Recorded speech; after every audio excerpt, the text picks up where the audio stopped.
She slapped me across the face hard, open-palmed, deliberate. The room fell silent. Her birthday dinner, her friends, her family, mirrored shaked and exposed under the soft chandelier light. I didn't say a word. I just stood up, straightened my jacket, and walked out.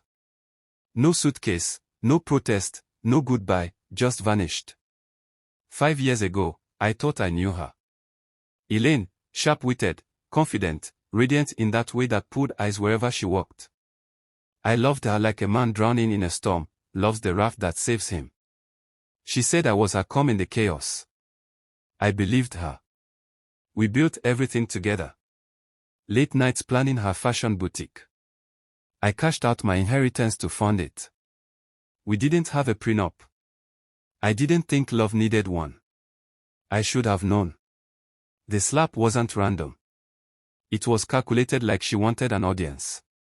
Later, I learned it was her way of ending the show. A humiliating final act. What followed were whispers I didn't get to defend myself against. She told them I cheated.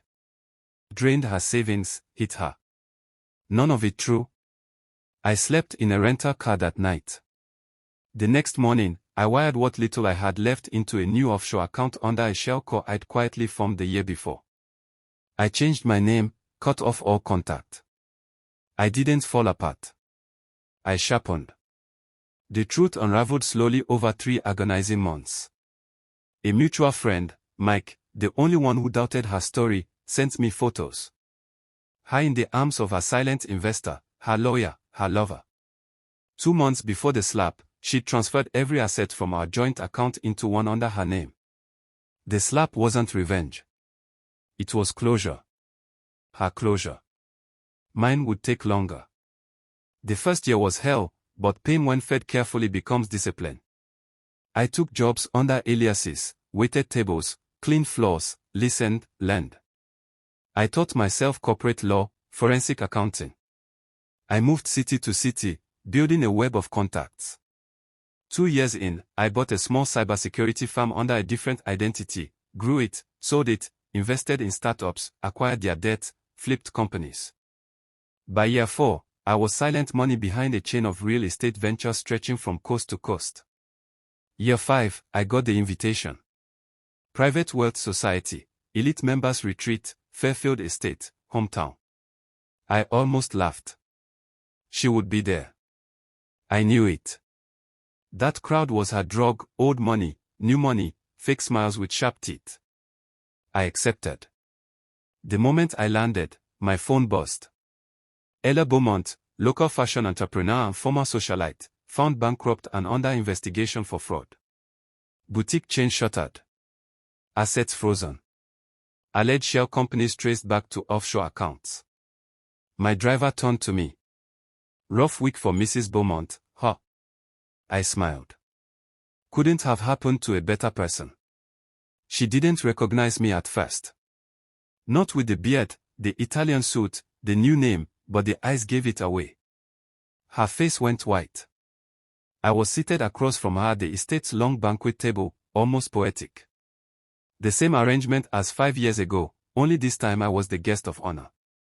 Luca Brand, the host, toasted serial investor tech whisperer, the man who bought half of Taze Group in a single weekend. Taze Group, the shellcore that acquired her boutique's parent company 2 years ago. She lost everything and never saw the knife. When she cornered me after dinner, she looked like a ghost. Oh, it's you did this. I leaned in, calm, quiet. You destroyed me. No, I said you did that. I just gave you the rope. She trembled. But I wasn't done. I slid a thin folder into her hands. Court documents, evidence trails, tax violations, all sourced legally, all orchestrated patiently, all pointing to her signature. You signed it all. Every deal, every loan, every fake transaction. I just made sure someone was watching when you did. Her voice broke. Why? We could have fixed things. I stepped closer. You shattered me in front of everyone I loved. You stole my name, my money, my dignity. This was just balance. 2 days later, the story broke. News outlets flooded with details. Her designer friends dropped her. Sponsors pulled out. Turns out people who thrive on image don't survive disgrace. I walked the streets of my hometown that night, hands in pockets, coat flapping in the cold wind. No victory laps, no applause, just silence, just peace. Some scars don't fade. I see her handprint sometimes when I close my eyes. But now it doesn't sting. It reminds me of the man I became. The one who waits. The one who plans. The one you never see coming. Revenge isn't loud. It's a whisper in a boardroom. A signature on a contract. A man you thought you erased.